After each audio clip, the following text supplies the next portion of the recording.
진실을 파헤칩니다. 진짜 뉴스와의 정면 승부. 신율의 뉴스 정면 승부.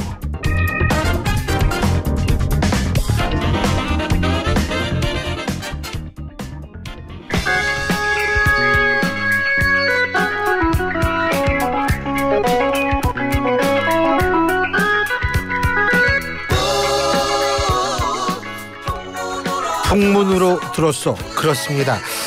정치권엔 정말 여러 가지 말들이 많이 나오고요. 정말 말만 많이 나오는 것이 아니라 정말 흥미롭고 재미있는 일들이 거의 연일 터지고 있습니다. 물론 그 덕분에 저희가 또 방송하기도 쉬운데요. 자, 신율의 뉴스 정면 승부 2부. 바로 그런 얘기하는 순서죠. 정면 맞수다인데요. 오늘도 두 분 모시고 정치 현안에 대한 분석 저희가 함께 여러분과 함께 해보겠습니다. 한 분씩 소개해드리죠. 먼저 국민의힘 김병민 전 최고위원이십니다. 안녕하십니까? 네, 안녕하세요. 예, 그리고 한국정치평론가협회의 배종호 회장이십니다. 안녕하십니까? 안녕하세요. 참 너무 재밌어요. 저는 좀 재미없는데요. 아니 왜 그러냐면 네.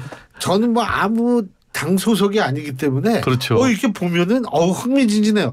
아니 솔직한 얘기를 좀 칼럼 썼다니까요. 무슨 칼럼 썼냐면 국민의힘에서 이탈표가 7표 이상 나오면 근데 어제 보니까 뭐 5명으로 늘고 그래서 야 이거 심상치 않은데 근데 결과를 보니까 네. 0 아니었어요. 어떻게 보셨습니까? 결과는 오히려 민주당이 이탈표가 나왔다 이렇게 분석하는 것이 타당할 것 같은데요. 국민의힘 숫자가 다 합쳐서 113명이거든요. 뭐 무소속까지 하면 115명 다 합쳐도. 근데 오늘 나왔던 표결에 반대 기권을 합치는 게 115명입니다. 예. 근데 다 알고 있는 것처럼 안철수 의원 등 5명의 국민의힘 의원이 난 찬성입니다라고 공개적으로 천명을 했어요. 공개적으로 천명을 한 마당에 들어가서 반대나 기권표를 누를 하등의 이유나 계제가 없거든요. 그런 거 5명을 빼고 나면 도대체 반대 기권에서 5표는 어디서 나온 거지? 그러면 결국 민주당 쪽 이탈표가 나왔다고밖에 볼 수가 없는 거라. 그리고 박주민 의원이 얘기했던 내용을 보면 5표 말고도 흐름상으로 2자릿수 가까이 더 많은 사람들이 찬성표를 찍을 수 있다 이렇게 얘기를 했기 때문에 꼭 5명만 누른 게 아니라 조금 더 이탈했을 가능성도 있는 것 아닙니까? 근데 여기서 국민의힘이 이탈한 숫자만큼 민주당에서 이탈했다는 결과표가 되기 때문에 이걸 도대체 어떻게 해석해야 될 것인지 보는 사람마다 시각이 좀 다를 것 같다는 생각이 듭니다. 시각은 다른데 시나리오는 3개예요.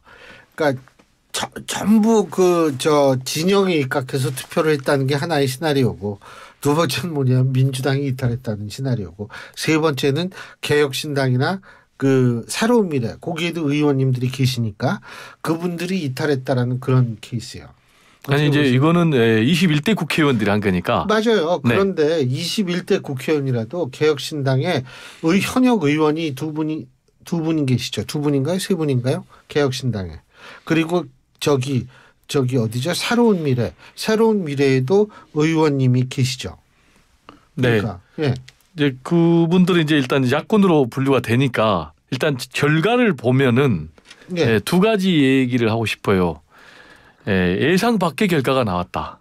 또 하나는 재미없는 결과가 나왔다. 이렇게 저는 정리를 하고 싶어요. 예상 밖의 결과라고 얘기를 하는 이유는 상당히 좀 여권에서 이탈표가 나올 것으로 생각을 했거든요. 예. 공개적으로 나는 최상병 특검법안에 찬성표를 던지겠다라는 여권의 의원이 3명으로 시작했다가 4명, 5명까지 가니까 야 이거 뭐 한 10명 정도 될 거라고 얘기를 하니까 정말 상당히 많이 이탈하는 거 아니야? 라고 그렇죠. 했는데 결과를 보면은 거의 여권은 여권 의석수, 뭐 야권은 야권 의석수 그대로 된 것 같아요. 대체로. 왜냐하면 지금 야권이 총 180명 정도 되거든요. 그다음에 이제 여권이 115명. 그런데 이수진 동작 공천 못 받았잖아요. 이분 같은 경우 불참을 했으니까 야권을 총 하면은 이제 당초 180명인데 179명으로 준 거예요. 181명이에요. 원래 윤관석 의원 무소속이시죠. 그러니까 그분은 이제 야당성 무소속. 네, 투표를 이제 못 하니까. 네. 그런데 이제 179가 찬성이 나왔으니까 일단 야권에서 이탈표가 없다라고 전제하면 이 179가 그대로 온 거예요. 그다음에 이제 반대를 여권이 115명인데 115명이 던져야 되는데 반대를 111명만 던졌거든요. 그리고 이제 무효를 던졌기 때문에 4명이 그러면 이제 중요한 거는 이 무효를 누가 4명을 던졌는가가 상당히 재밌어요. 그래서 전체적으로 보면 이 5명 찬성표를 던진다는 사람이 찬성표를 던졌을 수도 있고 거기까지 던지기는 좀 부담이 되니까 무효를 던졌을 수도 있고 그래서 결론적으로 얘기를 하면 제가 볼 때는 여권에서도 찬성표를 던졌다고 전제를 하면 그 5명이 자기들의 애초에 밝힌 대로 5명 플러스 알파의 이탈표가 있었고 또 야권에서도 비슷한 정도의 이탈표가 있어서 결국은 똑같은 그런 결과가 나오지 않았느냐. 그렇죠. 예. 그래서 총체적으로 평가를 하면 일단 국민의힘에서는 단일 대우를 전체적으로 유지를 했다. 그리고 이탈표를 최소화하는 데 선방했다. 그래서 이 결과를 가지고 윤석열 대통령은 굉장히 좀 안도를 하지 않았을까 이렇게 저는 개인적으로 생각이 됩니다. 그 결과로 놓고 보면 사실은 진짜 배 회장님께서 말씀하신 대로 한쪽은 안도를 했겠지만 한쪽은 제가 볼 때 이재명 대표 같은 경우에는 사실 이게 3번째 또 이탈 과정 아니겠습니까? 근데 21대 국회의원들을 대상으로는 2번째 만약 이탈표가 있다면 2번째 이탈이고 22대까지 합하면 어쨌든 3번 왜냐하면 지난번 우원식 당선 의원 그 국회의장 후보할 땐 22대 당선인들 대상으로 한 거니까요. 이거 좀 그립감에 문제가 있다라는 위기감을 느낄까요? 어떻게 보세요? 이재명 대표의 리더십에는 타격이 있을 겁니다. 왜냐하면 지난 주말에 토요일이었죠. 집회를 통해서 최상병 특검 반드시 필요하다 이렇게 목소리 계속 높이지 않습니까? 여기에 당시 개혁신당에 있는 당선인들과 정치인들이 참여를 하지 않았습니다. 근데 왜 이렇게 거리 집회를 할 것인가? 사실은 가장 다수당으로서 힘을 갖고 있으니까 의회에서 마음껏 통과시킬 수 있는 힘을 갖고 있는데 왜 장애로 나갈까라고 보니까 그쪽에 있는 인사들 중에 하는 얘기가 이거는 시민사회를 비롯한 밖에서의 동력 때문에 안 나갈 수가 없는 상황처럼 얘기를 하는 목소리를 좀 들었습니다. 그렇다면 이번 결과가 나왔을 때 강력한 리더십을 바탕으로 어떻게든 표를 끌어내는 게 당 지도자의 역할일 텐데 지난번 추미애 당선인이 국회의장 못 됐을 때도 2만 명 가까이 탈당하면서 후폭풍이 엄청났잖아요. 여기에 대해서 국민의힘도 이 너무 국민적 눈높이에 맞지 않는 것 아니냐 이런 여론의 비판이 있을 수 있겠는데 강성 지지층들 입장에서는 이재명 대표 민주당 뭐 하는 거냐. 도대체 누가 이탈한 거냐. 또 수박 색출해라. 이런 일들이 펼쳐질 수 있는 가능성이 높겠죠. 그래서 아마 이재명 대표가 명확한 성과를 내지 못한 상태로 다시 한번 같은 일들이 반복되게 된다면 그건 이재명 대표의 리더십에도 큰 타격이 입혀질 수밖에 없다고 봅니다. 어떻게 보십니까? 회장님. 제가 볼 때는요. 확인되지 않은 걸 전제를 해가지고 민주당의 이탈표가 있었고 그렇기 때문에 이재명 대표의 리더십이 손상이 됐다라는 거는 제가 볼 때는 굉장히 비논리적인 분석이고요. 왜냐하면 결과를 다시 한번 얘기를 할게요. 여권이 115명인데 최상병 특검법에 반대가 111명밖에 안 나왔어요. 그러니까 지금 여권의 4명이 지금 여기에 반대표를 안 던진 거예요. 이 부분은 분명하게 이탈이 확인된 거예요. 그런데 이걸 가지고 민주당이 이탈했다라고 해석하는 거는 논리적으로 안 맞고 두 번째로 이 결과는 제가 말씀드렸듯이 재미없는 결과예요. 거의 비슷한 결과가 나왔기 때문에 이 결과를 가지고 이재명 대표의 리더십이 손상이 됐다라는 거는 논리적으로 안 맞고 그리고 이제 마지막으로 한 말씀 더 드리면 우원식 국회의장 후보가 된 이 부분과 관련해서는 저는 양면성이 있다고 봅니다. 하나는 이재명 대표의 장악력이 국회의장을 만드는 데 있어서는 약간 작동을 안 했다라는 그런 부분은 있거든요. 그런데 뒤집어서 얘기하면 민주당이 굉장히 건강하다라는 건강성이 입증이 됐고 또 두 번째로는 이재명 대표가 연임이 기정사실화 되는 상황에서 친명이 사람이 안 되고 오히려 그걸 뛰어넘는 우원식 국회의장 후보가 나왔기 때문에 이재명 대표의 연임의 가도에는 오히려 청신호가 켜진 거거든요. 그래서 이걸 가지고 이재명 대표의 리더십이 손상이 됐다라는 분석은 좀 저는 맞지 않다라고 생각을 합니다. 자, 그러면 이제 제가 두 분께 또 이걸 좀 여쭤보고 싶어요. 지금 이렇게 됐지 않습니까? 어쨌든 이탈표가 엄청 나올 줄 알았는데 안 나왔어요. 예? 이것은 결국 뭐냐면 민주당에서 탄핵, 임기 단축 이런 강성 공세를 강성 주장을 하게 됨으로써 오히려 역설적으로 국민의힘 의원들을 똘똘 뭉치게 한 것은 아닌가 이런 분석은 어떻게 보십니까? 역결집이 가능할 수 있죠. 왜냐하면 일단 첫 번째로 대통령 기자회견을 통해서 공수처의 수사를 지켜본 다음 미진하면 특검 내가 먼저 자청하겠다 이렇게 얘기를 했기 때문에 과거와 다른 분위기로 대통령도 한 발 물러섰다라는 평가가 가능합니다. 여권 입장에선. 그리고 두 번째로 보통 특검 법안을 처리했던 여야 합의를 해야 되는데 야당이 일반 강행 처리해놓고선 이거 무조건 찬성표 던져라 라고 하니 따르기가 어려운 측면들도 있을 겁니다. 그런데 그럼에도 불구하고 여론이 워낙 안 좋으니까 수도권 참패를 경험했던 정치인 입장에서 마음이 흔들릴 수도 있거든요. 근데 여기에 탄핵 마일리지가 쌓이고 있다. 3년은 너무 길다. 대통령 즉각 임기 단축해야 된다. 이런 주장들이 계속 난무하는 과정이 이 최상병 특검 문제랑 딱 맞물려 있으니까 오히려 여기에서 찬성표를 던지는 순간 윤석열 대통령 탄핵으로 가게 되는 야권의 정치 공세에 같이 올라탔다라고 하는 비판도 있을 수 있거든요. 그러니까 오히려 해병대원의 안타까운 사망과 진실을 밝히는 일 그리고 여기에 정말이지 문제가 있는지 없는지는 수사 상황을 통해서 우리가 내용들을 밝혀야 되지 않냐 이렇게 좀 접근해야 되는데 그 박주민 의원의 호소하는 접근과 달리 민주당 지도부가 연일 탄핵 등을 외치면서 강공 드라이브를 펼쳤던 것은 분명히 여권 내부의 결집들을 더 강화시키는 계기가 됐다. 이렇게 평가할 수 있겠습니다. 네. 아니 또 제가 얘기를 하는데. 네, 그럼요. 얘기를 하셔야지. 얘기 안 하시면 어떡해요. 여권이 115명인데 반대표가 111명밖에 안 나왔어요. 그럼 4명은 명확하게 이거는 이탈이 된 거예요. 그런데도 자꾸 결집했다라고 하는 거는 제가 볼 때는 억지 분석이고요. 자, 그러면은 이 결과와 관련해서 앞으로 미래에 어떤 정치 국면이 전개되느냐. 일단 민주당하고 이제 다 해서 7개 야권은 장애 집회로 나간다. 이건 이제 지금 정해진 순서는 아닙니까?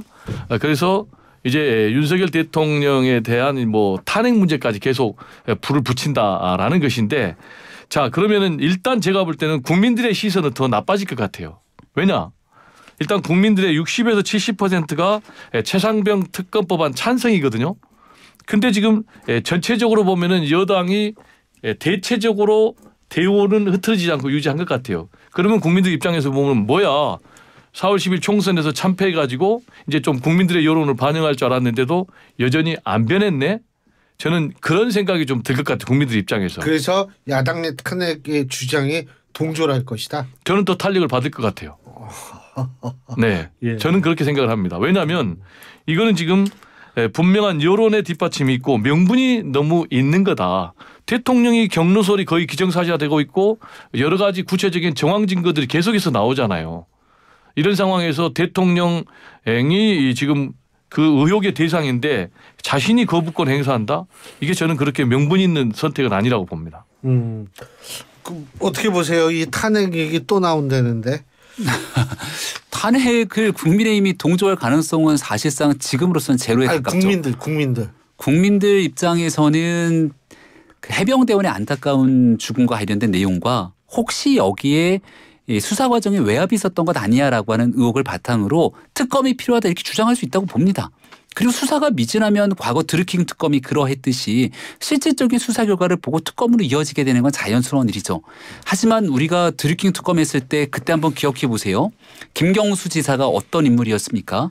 여권의 핵심적인 차기 주자로 불렸을 뿐 아니라 지난 2017년 대통령 선거 과정에서는 대통령과 가장 가까이 있었던 대통령의 핵심 측근 중에 측근이었습니다. 그럼 민주당의 주장처럼 당시에 얘기를 했다면 이거는 문재인 대통령과 김정숙 여사가 몰랐을 일이 없을 거야. 무조건 탄핵으로 가야지. 만약 이게 사실로 입증되게 된다면 탄핵은 기정사실 되는 것 아니냐. 이렇게 드루킹 특검을 몰아붙였더라면 과연 국민들께서 동의하고 드루킹 특검을 통한 진실을 규명할 수 있었겠습니까? 아마 강대강 대치 국면뿐 아니라 그렇게 얘기하는 야권이 오히려 이거 나가도 너무 나가는 것 아니야라는 목소리들이 커졌겠죠. 드루킹 문제에 있었던 딱 객관적인 사실 규명들을 위해서 실제 허위범 특검이 가동을 했고 거기에 나왔던 내용들의 진실이 규명되면서 김경수 씨가 처벌을 받습니다. 국민들 마음속에는 그 이상의 뭐가 있었던 거 아니야? 당시 경인선 등에 대한 기억들 떠올리시는 분들도 있을 겁니다. 하지만 특별검사의 수사에서 어느 정도까지 진실이 규명됐기 때문에 그 다음 단계 정치 국면으로 넘어가 줬거든요. 이 특검에 관한 부분도 공수처 수사가 결국은 핵심적인 키를 갖고 있다고 보는데 이 수사에도 불구하고 미진하면 국민 여론은 들끓듯이 특검하라고 얘기를 할 겁니다. 하지만 그것이 곧장 윤석열 대통령 당장 임기를 단축시켜야 된다. 탄핵으로 이어진다는 주장은 동의하기 어렵죠. 제가요. 예. 여론이 굉장히 나빠질 것이다. 그러면서 탄핵에 대한 여론이 높아질 것이다라고 주장하는 근거가 있습니다. 이제 우리 교수님께서 싫어하는 여론조사 근거인데 이번에 진짜 싫어해요. 갤럽 우리 제작진은 벌써 바짝 긴장해가지고 네, 이제 갤럽 여론조사를 보면은 예. 대통령의 거부권 행사가 부정평가 3위로 올라왔어요. 예. 그리고 직전에 이 거부권 행사가 3%였는데 4% 2배 이상이 올라가지고 7% 됐거든요. 이거는 지금 대통령의 거부권에 대해서 굉장히 부정적으로 국민들의 여론이 지금 높아지고 있는데 예. 이번에 지금 최상병 특검법 재표결이 지금 결국은 이제 부결됐고 대체적으로 지금 국민의힘도 이런 흐름에 단일 대우를 거의 유지했기 때문에 저는 이제 국민들의 여론이 더 나빠지고 탄핵에 대한 움직임도 더 높아질 거로 보는데 저는 좀 안타까운 것이 지금 국민의힘에서 주장하는 것이 탄핵을 지금 시동을 걸기 위해서 지금 야권이 몰아가고 있다 이렇게 주장을 하고 있잖아요. 그런데 지금 윤석열 대통령은 나는 아무런 잘못이 없다라는 거 아니겠습니까? 그렇다면은 특검 딱 해버리면 본인이 잘못 없는 게 증명이 되면 완전히 탄핵 여론이 수그러들 거 아니에요. 근데 지금 본인이 의혹의 대상인데 특검에 대한 법안을 거부를 하니까 탄핵의 여론과 또 요구가 더 높아지는 것 아닌가 저는 개인적으로 그렇게 생각합니다. 지금 거부권 말씀하셨는데요. 네. 지금 여론조사는 한국갤럽 자체 여론조사고요. 지난 21일부터 23일까지 18세 이상 1,001명을 대상으로 전화 주서원 인터뷰 방식으로 한 여론조사임을 말씀을 드립니다. 거부권 말씀하셨는데 지금 전세 사기 특별법 예. 단독으로 또 통과됐대요. 참 자세한 내용은 중앙선거 여론조사 홈페이지를 참조하시면 됩니다. 자. 지금 그 통과됐대요. 네, 단독으로. 그럼 또 거부권? 어제부터 이제 예상이 좀 됐던 상황인데 일방적인 법안 처리에 대한 가능성들이 높았고 국토부에서 이 문제를 야당의 법안 그대로 처리 통과될 경우에 늘어나게 되는 기금에 대한 부담들 이게 이제 조단위대로 늘어나게 되니까 결국 국민의 몫으로 전가되는 거 아니겠냐. 예. 그래서 이 전세 사기 문제에 관련된 국토부와 정부의 대안들을 다시금 역제안을 하고 노력들을 해온 상황입니다. 국민께 피해를 입었던 국민들을 위해서 당연히 여기에 대한 어떤 구제든지 하기 위한 노력들이 필요한데 그거를 무조건적으로 엄청난 막대한 재원들이 소요되게 일방 처리하는 부분들은 국민들께서 지켜볼 때 납득하기 쉽지 않을 수 있거든요. 그래서 이 문제는 아마 일방적인 처리 통과가 됐고 국토부가 주장하고 있는 이 전세 사기 구제에 관한 국토부의 대안들이 있거든요. 이 내용을 기점으로 하면 여론 형성 과정들을 지켜볼 겁니다. 국토부는 당장 거부권 행사를 건의하겠다 이렇게 나오고 있는 건데 거부권이라는 단어 자체가 국민들께는 좀 약간 너무 권위적이고 일방적으로 모든 것들을 막아세우는 느낌처럼 들리거든요. 제2요구권이고 또 역으로 국회가 입법의 권력을 막강하게 가지고 있다 해서 일방적으로 모든 걸 다 독자적으로 독재 비슷하게 처리하라는 건 아니지 않습니까? 아마 국민들께서 도대체 어떤 법을 처리 통과시킨 거고 여기에 대해서 정부는 왜 반대하고 어떤 대안을 갖고 있는 건지가 좀 뉴스화가 돼서 여론 조성이 되면 그런 내용들을 바탕으로 대통령의 제2요구권은 그 다음 후순위로 연결이 될 거라고 봅니다. 예. 저는 지금 윤석열 정부가 너무나 국정 운영을 좀 잘못하는 것 같아요. 왜냐하면 지금 민생 현안에 대해서 정책을 주도하는 것이 아니라 계속 끌려가거든요. 지금 이제 전세 사기 피해 특별법도 마찬가지입니다. 지금 전국의 피해자가 갈수록 늘어나서 3,000명 이상 되고요. 또 40대 미만이 73%나 될 정도로 중대한 민생 현안인데 지금 야권에서 이번에 처리한 것이 선구제하고 후 해소하자는 거 아니겠습니까? 그러면 이거를 저는 야권에서 먼저 주도적으로 할 것이 아니고 선제적으로 여권이 해야 되는데 이거 좀 뒤바뀌었다. 라는 얘기를 좀 드리고 싶고요. 같은 맥락에서 지금 국민연금 개혁과 관련해서도 지금 야당에서 오케이 그럼 여당안 우리가 받을게 44% 소득 대체율 그리고 아시겠지만은 보험료율 같은 경우는 지금 13%로 올리면은 이게 26년 만에 처음 올리는 거거든요. 이런 어려운 일을 했는데도 이것도 지금 안 하겠다 하거든요. 그러니까 뒤집어서 얘기하면 다시 이것도 지금 야권이 이 민생 개혁 법안을 주도하는 이런 모습이 지금 오히려 보수 언론에서도 계속해서 문제 제기를 하고 있거든요. 그래서 저는 좀 이 자리를 빌어서 좀 강조하고 싶은 것은 좀 선제적으로 민생개혁 입법에 대해서는 좀 여권이 주도할 필요가 있다라는 말씀을 좀 강조하고 싶습니다. 자, 예, 말씀하세요. 네, 뭐 이슈 파이팅에서 어젠다를 야권이 선점해 가고 있다 이런 지적들 당연히 가능할 것 같아요. 저는 맞다고 네네, 봐요. 당연히 가능하다고 보고 여권에서 더 주도적으로 그런 이슈들을 끌고 가줘야 되는데 다만 여기서 지적하고 싶은 건 야권이 진심을 다해서 그 이슈를 반드시 매듭짓겠다는 의지를 갖고 하는 것이냐. 아니면 아젠다를 가지고 이거는 정부가 못 받을 거야라고 하면서 치고 빠지기 성격으로 그리고 여권이 만약 이 내용들을 거부하게 되면 그건 대통령이 책임이다. 또 거부권이 행사냐 이렇게 갈 수 있다는 전략적인 판단이 아닌가 생각을 하거든요. 그런 이유 중에 하나가 25만 원 국민들께 지원금이 필요하다 선거 내내 얘기를 하고 선거 끝나고 나서도 그 이슈를 얘기했는데 지금 민주당이 그 얘기를 하는 것 들어보신 적 있으십니까? 최근에 나와 있는 여론조사 제가 얘기하지 않겠습니다만은 아마 여론조사 한번 이렇게 나왔던 거 검색들 해보시면 그게 민주당이 생각하는 것만큼 국민적 여론이 확 끌어오르진 않는다는 것 확인이 가능할 겁니다. 알겠습니다. 이 정도는 괜찮죠? 예, 네. 그럼요. 그 다음 주에 하시고 싶은 말씀 하시고 시간 다 됐어요. 네, 민생 정략적으로 해석하면 안 되죠. 예, 지금까지 두 분과 함께했습니다. 국민의힘 김병민 전 최고위원, 한국정치평론가협회 배정호 회장 두 분과 함께했습니다. 감사합니다. 고맙습니다.